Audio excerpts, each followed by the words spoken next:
안녕하십니까, 방산농객입니다.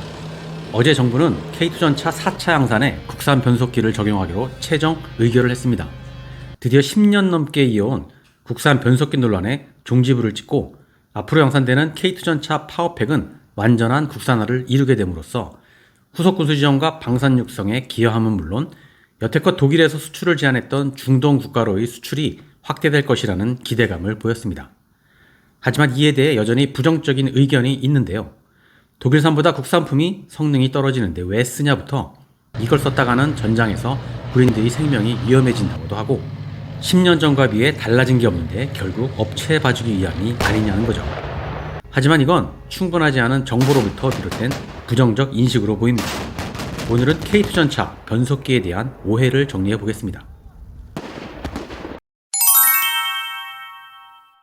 독일산 변속기는 9,600km까지 주행간 결함이 없는데 국산 변속기는 수차례 내구도 시험에 떨어졌고 최근의 최종 시험에서도 9,200km에서 멈춰섰죠. 그걸 놓고 국산 변속기 성능이 독일산에 비해 떨어진다고 합니다. 하지만 독일산 변속기의 내구도는 국내에서 실제로 시험한 적이 없습니다. 독일 회사에서 내구도 시험에 성공했었다라고 하는 말을 믿고 시험을 계속 생략했기 때문이죠. 하지만 K2 전차 양산 초기에 도입된 독일산 변속기에서 상당한 결함이 발생했거든요. 그래서 과연 이게 내구도 시험을 통과한 게 맞냐는 의심까지 들었고, 그게 아니라면 독일에서 한국으로 수출한 변속기는 독일의 내수용과 달리 대충 만들어 제공한 게 아니냐는 얘기도 들어왔죠. 이때 이게 국산 제품이었다면 군과 정부에서는 제작업체를 탈탈 털었을 텐데 변속기 수입에 대한 대안이 없었고 전 세계를 선도하는 변속기 제작업체다 보니 한 수 접어주면서 그냥 그러려니 하고 넘어갔던 거죠. 즉 독일산에 대해서는 문제를 삼지 않았을 뿐이지 실제 비교 시험을 해보면 독일산이 국산품에 비해 성능이 좋다고 장담할 수는 없습니다. 오히려 엄격한 품질 관리를 거쳐야 하는 국산품의 성능이 수입산에 비해 더 좋을 수 있습니다. 그게 아니라도 최소한 외산에 비해 국산품의 성능이 떨어질 리는 없을 겁니다. 이번에 논란이 된 건 전투관에 요구되는 변속기의 기본 성능이 아니라 운영지지와 관련한 내구도와 관련된 겁니다. 원래 기준은 전차가 9,600km 주행할 때까지 변속기가 쌩쌩해야 한다는 건데 최종 시험간 변속기가 9,200km에서 멈췄습니다. 그러자 군에서는 9,600km 기준에는 미달되었지만 이 정도면 충분하다고 판단을 했고 그래서 기준을 9,600km에서 9,200km로 낮췄죠.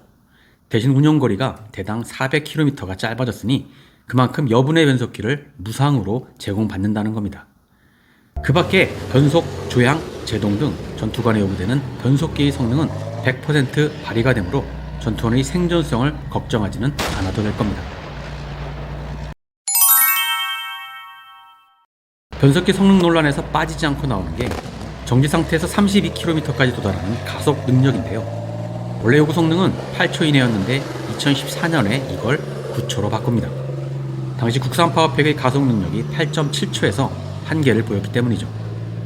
이 가속 능력은 변속기와 엔진을 결합한 파워팩의 성능이라서 성능 부족은 변속기만의 문제가 아니라 엔진의 토크와 출력의 문제와도 연관이 됩니다.